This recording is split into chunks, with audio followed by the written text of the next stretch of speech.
Ready? Go for it.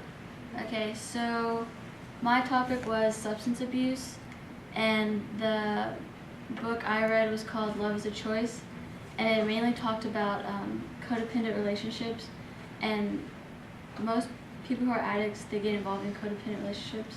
So codependency can be defined as an addiction to people, behaviors, or things, and it's trying to control like people, things, or events from the outside. It's an emerging problem today, especially because lifestyles, attitudes, and like basically media, they like magnify the codependent tendencies. Like in songs, they talk about how you need someone to be with you. Like I need you, I love you, but in reality you don't need anyone. Like so, 10 traits of being codependent. You're driven by one or more compulsions, so being a workaholic or alcoholic or drug addict. Second is bound or tormented by your past. The third one's very low self-esteem. The fourth one, certain that his or her happiness hinges on other people. 5, codependents also feel like they have control of like other people too. 6, unstable relationships. 7, they are masters of denial and depression. 8, they worry about things that they cannot control. 9, punctured by extremes, so like they have really good highs, but then they also have like really bad lows. And then the last one is constantly looking for something they lack. Being codependent, it stops us from seeing reality clearly, and addicts, they are blurred from seeing reality because of the drugs they use. Denial is huge, and healing can't begin until denial is dealt with properly. Most denial begins in people's childhood because kids are either physically abused or abused passively. And passive abuse is when one or both parents are absent from the child's life. So like they could be preoccupied with like work or just not being a part of their lives.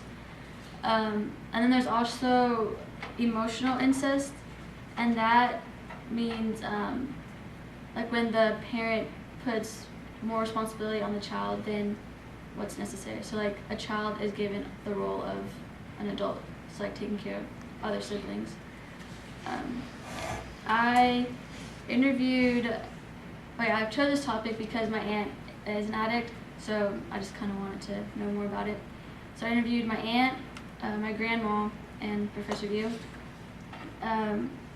My aunt, she said that in her childhood it was tough, that she felt left out, she felt neglected, and she felt ignored by her mom, and that she also suffered with low self-esteem because of her weight. She took her first drink when she was 11, and she smoked weed the first time when she was 9. She said she started it all because of peer pressure, and she wanted to be accepted because she wasn't being accepted at home, or she felt like she wasn't being accepted at home. She started using harder drugs when she was about 12 or 13, and so she started doing cocaine, continued smoking weed, heroin. She said she did a little bit of pills, and then of course alcohol. She did it and continued to do it to escape reality. Like when she felt she had too much going on, or she just wasn't in control of anything, she went to the substances. She said that, I asked her like, did you want to stop or could you stop? She's like, I wanted to stop, but she wasn't strong enough to, that the drugs overpowered her. But after her dad died, she ended up going to a 28-day rehab, but she only made it to 19 days and then she left. And she felt like, how in most facilities they like continually talk about it, like over and over. And she said talking about it all the time didn't help her. It made it worse for her because it made her think about it more and just want to do it. She actually has 2 kids, so she's been in and out of jail because of her drug addiction. Her oldest son turns 21 at the end of this month, and then her youngest is 5. But I asked her how did she think that it affected their lives, and she said that she thinks it messed them up big time. That the oldest son, she feels messed him up more because she was absent like pretty much his whole life, and my grandma had to raise him, but he also has like disabilities too. That he's really, I guess, standoffish from her, and she doesn't know how to fix the relationship just because he is so distant. And then her youngest daughter, she said that she has attachment issues. Like whenever, like my aunt wants to go out for a cigarette, like she has to be right there by her because she thinks she's gonna leave her again. And so she says she's working on bettering that relationship because she knows there's still hope, but she feels like she wants to better her and her older son's relationship, but she feels like there's nothing she can or knows how to do. The second person I interviewed was my grandma, and I interviewed her because I wanted to see if she thought that like she could have done anything to prevent it, or how does she feel now about it. And she said back then, because she was a single parent raising 5 girls in poverty, so she was just worried about making ends meet and providing food for them, so she wasn't really, I guess she was too lenient, and she says she could have been more stricter and I guess paid more attention to all of the girls, but that she was really naive about my aunt's early drug use, that people would tell her, but she didn't want to believe it, and probably because she didn't want to deal with it at the time either, because she had a whole bunch of other stuff to deal with. But that I asked her, does she think she enables her? And she says in the past she feels like she did, but now she doesn't think she does. That all she does right now is like give her a place to stay, but that she doesn't know, just like the film we watched on intervention, she doesn't know like how much responsibility to give her, because she doesn't want her to relapse again. Like she's afraid to give her too much. But even now I could tell my grandma was really in denial about everything. And then the last person I interviewed was Professor View, and he was a former addict, like we all know, and he was a former drug and alcohol counselor, and he also was an aftercare facilitator. And I would just talk to him, ask him like what were the steps to deal with drug, alcohol abuse. He said to help the addict with the denial first, make sure the addict stops using, get the chemicals out, find a support system, and get them connected with people or places that understand them. And that being an addict, because I asked him when is the process like done for like rehab. He said being an addict is never done, like it's a lifelong process, and just to take it one day at a time, because like anything can spark something to make you want to go back and use. And when I was talking to my aunt, she was like, even simply like having a lot of money can make you think, okay, since I have money, I could go buy some drugs. Like when I was talking to her, she was telling me how, because after Sylvia Starr came and talked to the class, it reminded me of her. So I sent her like this long, nice text message, because I don't know, I felt like I should. And then turns out that that day I sent it to her like 5 minutes before she got it. She was at the bank depositing money, and she had the urge to go on another relapse. And she was like, because of your message, it stopped me from going out and going back to my old ways.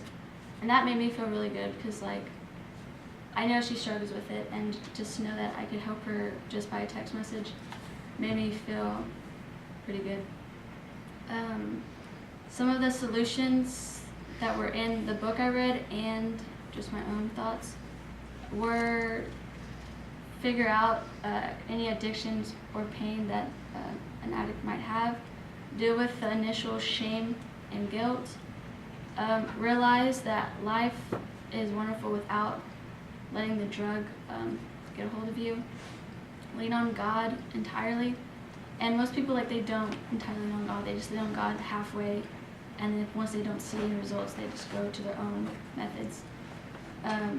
Don't let people physically or verbally abuse you, because then that'll make you feel bad, and then you're going to just go back to start using drugs. Don't do anything immoral or unethical. No alcohol or chemical abuse. Nothing illegal, and don't get taken advantage of. And those are all from the book. And then one of the verses I liked that was in the Bible was love your neighbor as yourself.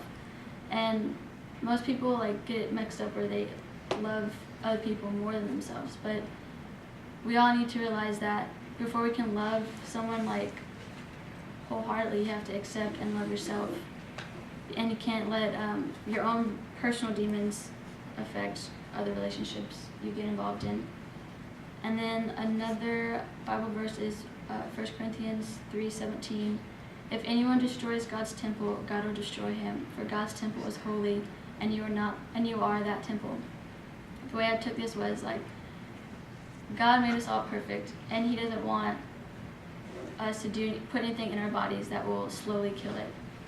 And so basically, don't do anything, or don't put anything in your body that you shouldn't do, because it's God's, not ours. But do you have any questions?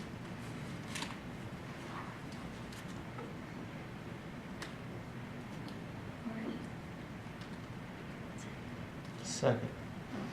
So how would you, in response to your aunt's saying just talking about all the time made it worse, what would you say to her now, knowing what you know?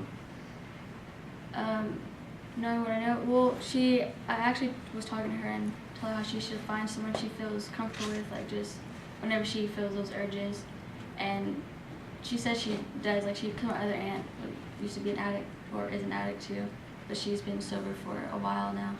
But she goes and talks to my other aunt, and my aunt, like, helps her, like, hey, whatever they say. But so I mainly stress a support system. Which fits in with the enabling, because that's not a support system. The actually keeping them in an addictive state. So when she goes to treatment, they should be talking about consequences of substance abuse, not the war stories, like we call them, like yeah, I remember that time when we all got high and it was a great time. You don't do that. You cut that off. And then you talk about the consequences, the cost of, say, just what it costs you for a week to drink. Right, and that's what I was trying, like, everything you've told, I was, like, trying to throw bits and pieces. Well, I wasn't trying to get you to fix her. I was just saying, but in treatment, that's why you got to get the family involved, because they're limiting those consequences. Right. They're keeping them from feeling them, and so the addict doesn't want to talk about them because that's really not something I have to deal with. Right. So they use that as an excuse a lot of times. The addiction itself does that. Mm-hmm. And then she was saying how, like, she'll start using and then know she shouldn't be, so then she feels guilty and then keeps using more. Yeah, so that spiral, it's a circle. You feel you use, you have bad consequences, you feel worse, so you have one way to fix that is to drink more, drug more, whatever. So it's a vicious circle. Anyone else have any questions?